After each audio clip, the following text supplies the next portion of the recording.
Hello friends, എല്ലാവർക്കും good morning. അപ്പോൾ എല്ലാവർക്കും എന്തൊരു അത്യുഗ്രൻ വിശേഷത്തിലേക്ക് തന്നെ സ്വാഗതം. അങ്ങനെ നമ്മുടെ നന്ദു ആണെങ്കിൽ ആകെ ദേഷ്യപ്പെട്ട് ഇങ്ങനെ നിൽക്കുക. നന്ദു ചോദിക്കുകയാണ്, പറയടാ സത്യം പറ, നീ എന്തിനാണ് ഇങ്ങനെയൊക്കെ ചെയ്തത്? നീ സ്വർണം കടത്തുകാരനായ അയാളെ കുറേ പ്രാവശ്യം വിളിച്ചിട്ടുണ്ട്. അതിനുശേഷം അവിടുത്തെ സ്വർണ്ണപ്പണിക്കാരെയും ബാക്കിയുള്ളവരെയൊക്കെ വിളിച്ചിട്ടുണ്ട്. നിന്റെ കൂടെ നിൽക്കുന്നവരൊക്കെ നീ ഇടയ്ക്കിടയ്ക്ക് കോണ്ടാക്ട് ചെയ്തു കൊണ്ടുവരുന്നു. അതിൻ്റെയൊക്കെ അർത്ഥം ഈ സ്വർണ്ണക്കടത്തിൽ നിനക്ക് നല്ല പങ്കുണ്ടെന്നല്ലേ? ഇല്ല നന്ദു, ഇല്ല മാഡം, എനിക്കൊരു പങ്കുമില്ല. നോണയൊന്നും പറയണ്ട. നിന്റെ കാരണം അടിച്ചു തറക്കാൻ എനിക്ക് അറിയാൻ പാടില്ല. എല്ലാം തെളിഞ്ഞു കഴിഞ്ഞു. ഇനിയിപ്പോൾ ഇതിൽ കൂടുതലൊന്നും ഇവിടെ തെളിയാനില്ല. സത്യങ്ങൾ ഓരോന്നോരോന്നായി പുറത്തേക്ക് വന്നുകൊണ്ടിരിക്കുക. മര്യാദയ്ക്ക് സത്യം പറഞ്ഞില്ലെങ്കിൽ നിന്നെ എന്ത് ചെയ്യണമെന്ന് എനിക്ക് നന്നായിട്ടറിയാം, പറയേ എന്നും പറഞ്ഞുകൊണ്ട് ഭയങ്കരമായിട്ട് ഇതാക്കുക. ഈ സമയം ആകെ ടെൻഷൻ അടിച്ച് അബി ഇങ്ങനെ ഇരിക്കുക. ഇത്തിരി വെള്ളം കൊടുക്കവന്. വെള്ളം കുടിച്ചിട്ട് അവൻ പറയട്ടെ സത്യങ്ങളൊക്കെ. അത് കേട്ടതും അബി വെള്ളം മേടിക്കുക. വെള്ളം മേടിച്ച് കുടിച്ചുകൊണ്ടിരിക്കുക. ഈ സമയം കുടിക്ക് നന്നായിട്ട് കുടിക്ക്. ഇനി ജീവിതകാലം മുഴുവനും നിനക്ക് വെള്ളം കുടിക്കേണ്ടി വരും. വെള്ളം കുടിച്ചുകൊണ്ടേ നിനക്ക് ജീവിക്കേണ്ടി വരും. പറയടാ സത്യം എന്നും പറഞ്ഞുകൊണ്ട് ഇങ്ങനെ ഇരിക്കുക. ഇതേ സമയം പിന്നീട് കാണിക്കുന്ന അനന്തപുരിയിലാണ്. എല്ലാവരും കൂടെ നമ്മുടെ ജലജയായിട്ട് പൊളിച്ചെടുക്കുമ്പോൾ ജലജയും പറയുന്നുണ്ട്, അല്ലെങ്കിലും എൻ്റെ മോൻ എന്ത് തെറ്റ് ചെയ്താലും ഇവിടെ എല്ലാവർക്കും കുറ്റമാണ്. വേറെ ആരെന്ത് തെറ്റ് ചെയ്താലും ഇവിടെ ആർക്കും ഒരു കുഴപ്പമില്ല. എൻ്റെ മോനെ രക്ഷിക്കാൻ ഇവിടെ നിന്ന് ആരും എന്താ പോകാത്തത്? അവനെ പോലുള്ളവനെയൊക്കെ എന്തിനാ രക്ഷിക്കുന്നത്? അവൻ ചെയ്തു കൂട്ടിയ ഓരോ പാപവും അവൻ്റെ തലയിൽ തന്നെ വന്ന് വീണുകൊണ്ടിരിക്കുക. ജലജെ, ഒരു കാര്യം ഞാൻ പറയാം, അവനെ ഇനി രക്ഷയില്ല. ഇനി അവൻ അനുഭവിക്കാൻ പോകുന്നതേ ഉള്ളൂ. എന്തൊക്കെ തെറ്റാണ് അവൻ ചെയ്തത്? ഈ വീട്ടിലുള്ളവരോട് ചെയ്ത തെറ്റുകളൊക്കെ ക്ഷമിക്കാനോ പൊറുക്കാനോ പറ്റാത്തതാണ്. ഈ കുടുംബത്തിൽ അവൻ ചെയ്തത് വലിയ വലിയ തെറ്റുകളാണ്. അവനൊരു തെറ്റ് ചെയ്തപ്പോൾ അത് ഇത്ര വലിയ കാര്യമൊക്കെ ഊതിപ്പെരുപ്പിച്ചു. എന്നാ ഇവിടെ ആദർശം ഒരു തെറ്റ് ചെയ്തിട്ടുണ്ടല്ലോ. ആ തെറ്റ് ഇതുവരെ ആരും എന്താ മനസ്സിലാക്കാത്തത്? എന്നിട്ട് ആ കുഞ്ഞിനെ എടുത്തത് ഇവള് വളർത്തുന്നുണ്ട്. അതൊക്കെ ശരിയാണോ?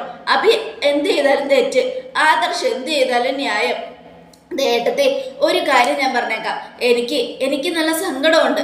എല്ലാവരും കൂടെ എൻ്റെ അബിയെ ഒരുപാട് കുറ്റപ്പെടുത്തുക. അവൻ ചെയ്ത തെറ്റുകൾ കാരണം അവനെ കുറ്റപ്പെടുത്തുന്നത് അല്ലാതെ അവനെ ആരും സ്നേഹിക്കാഞ്ഞിട്ടൊന്നുമല്ല. അവൻ നല്ലവനായിരുന്നെങ്കിൽ, നേർവഴിയിലൂടെ സഞ്ചരിക്കുന്നവനായിരുന്നെങ്കിൽ ഉറപ്പായിട്ടും അവന് ചെയ്തു കൊടുക്കേണ്ടതൊക്കെ ഈ തറവാട്ടിലുള്ളവർ ചെയ്തു കൊടുത്താനായിരുന്നു. ഇവിടെ എനിക്കും ആദർശിനും എന്ത് സ്ഥാനമാണോ കൊടുത്തിരിക്കുന്നത് ആ സ്ഥാനം അവന് കിട്ടുകയും ചെയ്യുമായിരുന്നു. പക്ഷെ അവൻ ചെയ്തത് എന്തൊക്കെയാണെന്ന് ഞാൻ പറഞ്ഞു തരേണ്ട ആവശ്യമില്ലല്ലോ. ജലജെ, നീയും കൂടെ കൂട്ടുനിന്ന് തന്നെയാണ് ഓരോന്നോരോന്ന് അവനോടൊപ്പം നിന്ന് ചെയ്യുന്നത്. അങ്ങനെയുള്ളപ്പോൾ ഇനിയിപ്പോൾ അവനെ രക്ഷിക്കണമെന്ന് നീ പറഞ്ഞാലും കാലിൽ വന്ന് വീണാലും കാര്യമില്ല. അതൊന്നും ചെയ്യാൻ ഞാൻ സമ്മതിക്കത്തുമില്ല. തെറ്റ് ചെയ്തവൻ ശിക്ഷിക്കപ്പെടണം. അങ്ങനെയാണെങ്കിൽ ആദർശം ശിക്ഷിക്കപ്പെടണം. ശരി, ശിക്ഷിക്കപ്പെടും. ആദർശം ശിക്ഷിക്കപ്പെടണമെങ്കിൽ അനഘ എന്ന് പറയുന്ന പെൺകുട്ടി കേസ് കൊടുക്കട്ടെ. ആ പെൺകുട്ടി കേസ് കൊടുത്തു കഴിഞ്ഞാലല്ലേ ആദർശം ശിക്ഷിക്കപ്പെടാൻ പറ്റൂ? അങ്ങനെയൊന്നുമില്ല. ഇവൾക്ക് കേസ് കൊടുക്കാലോ. ഇവളെയും ആദർശം ചതിച്ചില്ലേ? ആദർശേട്ടന് എന്നെ ചതിച്ചതിൽ എനിക്കൊരു സങ്കടവും ഇല്ല. അങ്ങനെയുള്ളപ്പോൾ ഞാൻ എന്തിനാ കേസ് കൊടുക്കുന്നത്? എൻ്റെ ഭർത്താവ് തെറ്റ് ചെയ്തിട്ടുണ്ടെങ്കിൽ അത് ഞാനങ്ങ് സഹിച്ചു എന്ന് നയന കേട്ടല്ലോ. എത്ര മരുമക്കൾ വന്നാലും എൻ്റെ നയനമോളെ പോലൊരു മരുമോളെ കിട്ടാൻ ഞാൻ പുണ്യം ചെയ്യണം.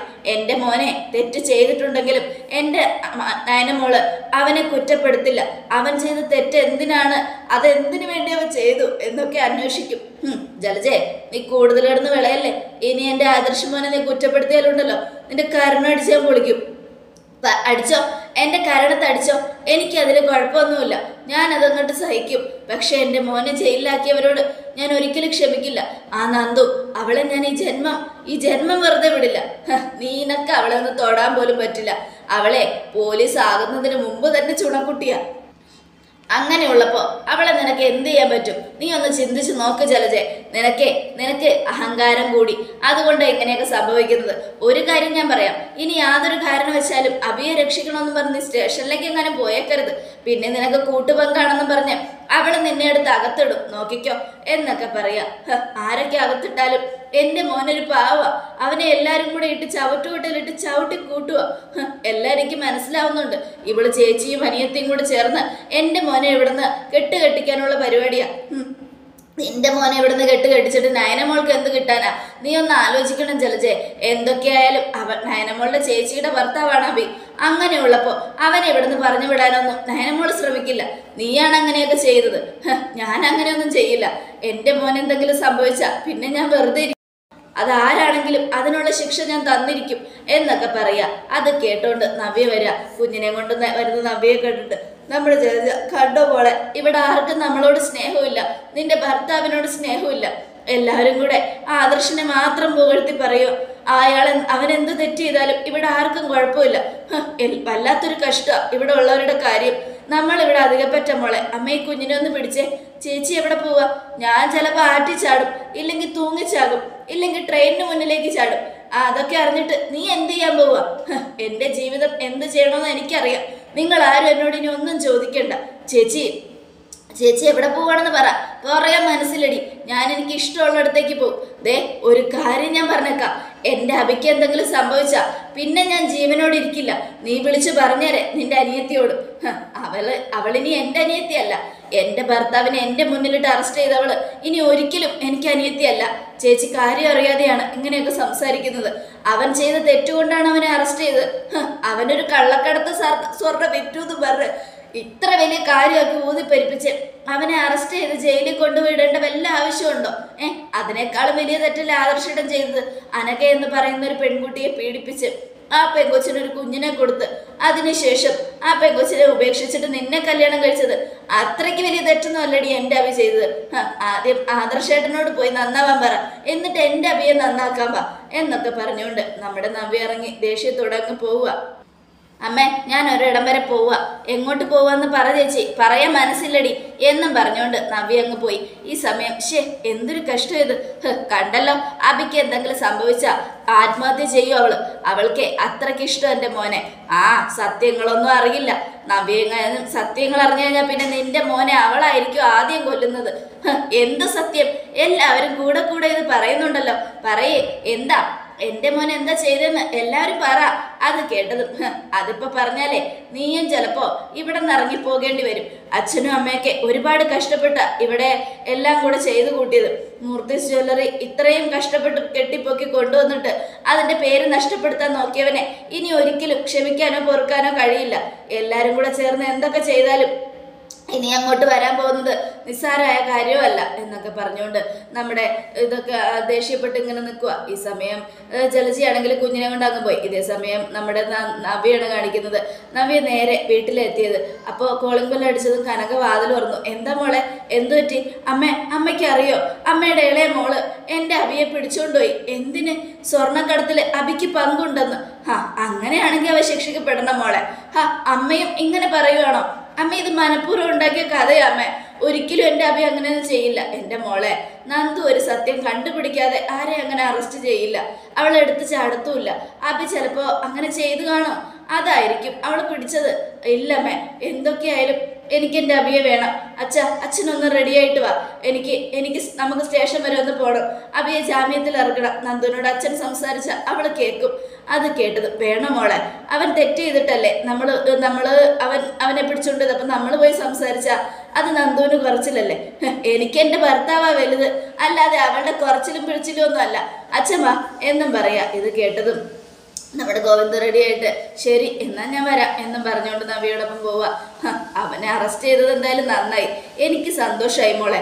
കാരണം അവൻ ചെയ്തു കൂട്ടിയ തെറ്റുകളും പാപങ്ങളും ഒന്നും ചെറുതല്ല, ഒരുപാട് വലുതാ. ആ വലിയ പാപമൊന്നും ക്ഷമിക്കാനോ പൊറുക്കാനോ പറ്റാത്തതാ.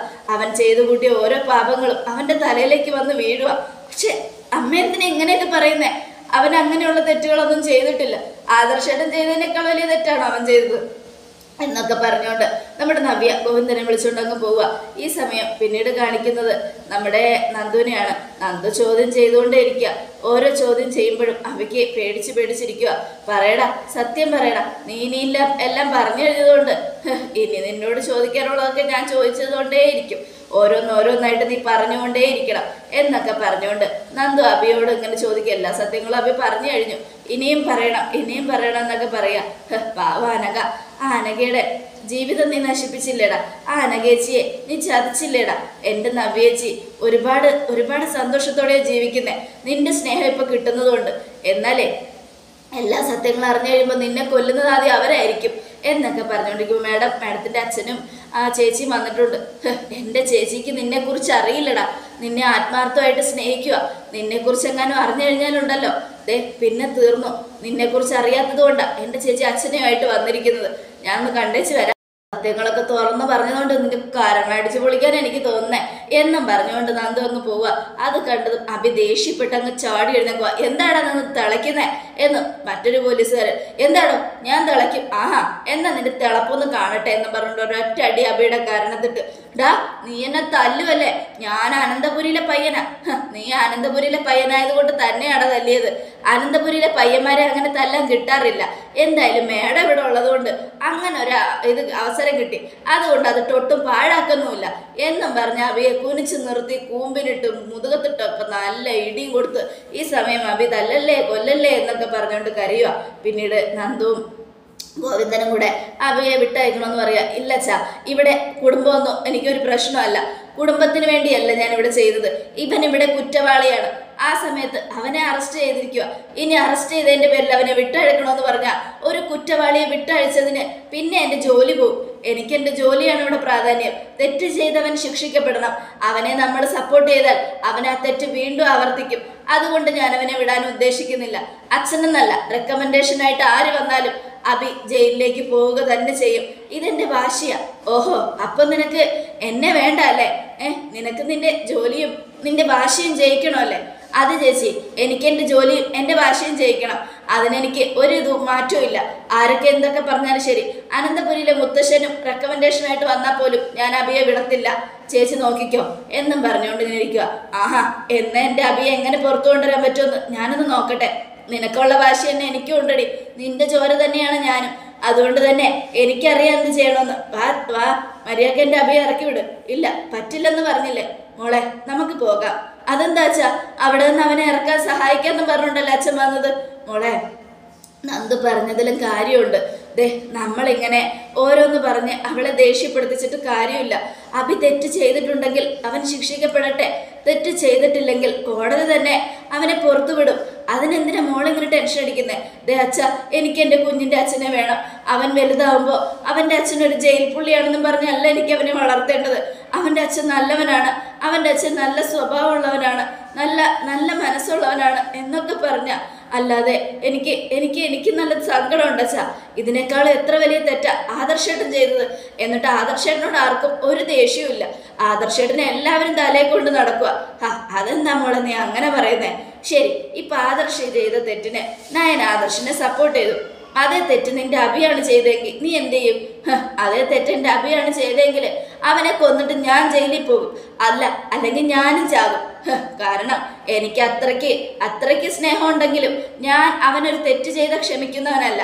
പക്ഷെ അതിനൊക്കെ അച്ഛൻ്റെ മകളൊരു മന്ദബുദ്ധിയായിപ്പോയി. ആദർശേട്ടൻ ഇത്രയും വലിയ തെറ്റ് ചെയ്തിട്ടും അയാളെ സപ്പോർട്ട് ചെയ്ത് കൂടെ നിൽക്കുന്ന ഒരു മന്ദബുദ്ധി. അത് കേട്ടതും മോളെ, അതിനൊക്കെ ഒരു പ്രധാന കാര്യമുണ്ട്. ഇനിയിപ്പോൾ അതിനെക്കുറിച്ചൊന്നും പറഞ്ഞിട്ട് കാര്യമില്ല. ഞാനൊരു കാര്യം പറയാം. എന്തൊക്കെ സംഭവിച്ചാലും ശരി, ഇനി അങ്ങോട്ട് എല്ലാം നടക്കാൻ പോകുന്നത് എന്താണെന്ന് നമുക്ക് നോക്കാം. മോളിങ്ങനെ ടെൻഷൻ അടിക്കാതെ തേരാപ്പാര നടക്കാതെ കുഞ്ഞിൻ്റെ കാര്യം നോക്ക്. അവൻ തെറ്റ് ചെയ്തിട്ടുണ്ടെങ്കിൽ ജയിലിലേക്ക് പോട്ടെ മോളെ. അവൻ ജയിലിലേക്ക് പോയാലും നിന്റെ ജീവിതത്തിന് ഒരു കുഴപ്പം വരില്ല. അനന്തപുരിക്കാരി മോളെ പൊന്നു പോലെ നോക്കും. അങ്ങനെ അവരുടെ അവതാരമൊന്നും എനിക്ക് വേണ്ടച്ച. എൻ്റെ അഭിയെ ജയിലിലാക്കിയിട്ട് സന്തോഷിക്കുന്ന ഒരുത്തൻ്റെയും സന്തോഷം കാണാൻ എനിക്ക് കഴിയില്ല. അവരെയൊക്കെ ഞാൻ നശിപ്പിക്കും എന്നും പറഞ്ഞ് നവ്യ ദേഷ്യത്തോടെ ഇങ്ങനെ നിൽക്കുക. ഈ സമയം പിന്നീട് അഭിയാണ് കാണിക്കുന്ന. അഭി ജയിലിൽ കിടക്കുക. അപ്പോഴേക്കും നന്ദു അങ്ങോട്ട് ചെന്നു. വല്ലാത്തൊരു കഷ്ടമാടാ എൻ്റെ ചേച്ചിയുടെ കാര്യം. നിന്നെക്കുറിച്ചുള്ള സത്യങ്ങൾ അറിയില്ല. അതറിയാതെ ആ പാവം ഒരുപാട് സങ്കടപ്പെടുന്നുണ്ട്. നീ നോക്കിക്കോ അഭി, ഇനി നിനക്ക് ജീവിതത്തിൽ ഒരു രക്ഷയുമില്ല. നീ ചെയ്തു കൂട്ടിയ ഓരോ തെറ്റുകളും ഓരോന്നോരോന്നായി കുത്തിപ്പൊക്കി ഞാൻ കൊണ്ടുവരും പുറത്തേക്ക്. എന്തായാലും എൻ്റെ ചേച്ചിയെ കാണുമ്പോഴൊക്കെ എനിക്ക് സങ്കടം വരിക. നിന്നെ കാണുമ്പോഴൊക്കെ ദേഷ്യവും. ആ ദേഷ്യമൊക്കെ തീർക്കണമെങ്കിൽ നിന്റെ കൂമ്പിനിട്ട് എനിക്ക് ഇടിക്കണം എന്നും പറഞ്ഞുകൊണ്ട് നന്ദു അകത്തേക്ക് കയറുക. എന്നിട്ട് അബിയുടെ ഷർട്ടിൽ കുത്തിപ്പിടിച്ച് നെഞ്ചത്തിട്ടും വയറ്റത്തിട്ടും മുഖത്തിട്ടൊക്കെ കുറേ ഇടിയും ചവിട്ടും കുത്തും ഒക്കെ കൊടുക്കുക. അബിയുടെ മൂക്കിൽ നിന്ന് ചോരയും വരുന്നുണ്ട്. ഇനി എന്നെ തല്ലരുത്, ഞാൻ ചത്തുപോകും. ഈ ലോക്കപ്പ് മർദ്ദനത്തിൽ നീ ചത്തുപോയാലും എൻ്റെ ജോലി പോയാലും എനിക്ക് കുഴപ്പമില്ലടാ. അതിൻ്റെ പേരിൽ ജയിലിൽ പോയി കിടക്കേണ്ടി വന്നാലും ഞാൻ കിടക്കും. അനഘേച്ചിയെ പോലുള്ള പാവപ്പെട്ട പെൺകുട്ടികളെ ചതിച്ച നിന്നെയൊക്കെ കൊന്നിട്ട് തന്നെ ജയിലിൽ പോണം, അതാണ് അന്തസ് എന്നും പറഞ്ഞുകൊണ്ട് നന്ദു ഒഴിക്കുക. പാവ അനഘേച്ചി, ആ അനഘേച്ചി കൊല്ലൻ നീ ഒരു അവസരം പാർത്തി തന്നല്ലേടാ. അവസരം ഒത്തു കിട്ടിയപ്പോൾ അവിടെ ചെന്ന് അനഘേച്ചിയുടെ കഴുത്തിന് കുത്തിപ്പിടിച്ച് അവരെ ശ്വാസം മുടിച്ച് കൊല്ലാൻ നോക്കിയ ദ്രോഹി എന്നും പറഞ്ഞുകൊണ്ട് ഇടിയോടിടി ഇടികൊണ്ട് അഭിയാകെ ഈ അവശനായി നിൽക്കുകയാണ്. അതോടുകൂടി എപ്പിസോഡ് അവസാനിക്കണം. നാളത്തെ ഒരു തകർപ്പൻ വിശേഷത്തിനായിട്ട് കാത്തിരിക്കുക. എല്ലാവർക്കും ഒരിക്കൽ കൂടെ നല്ലൊരു ശുഭദിനം തന്നെ ആയിക്കോട്ടെ. Thank you friends.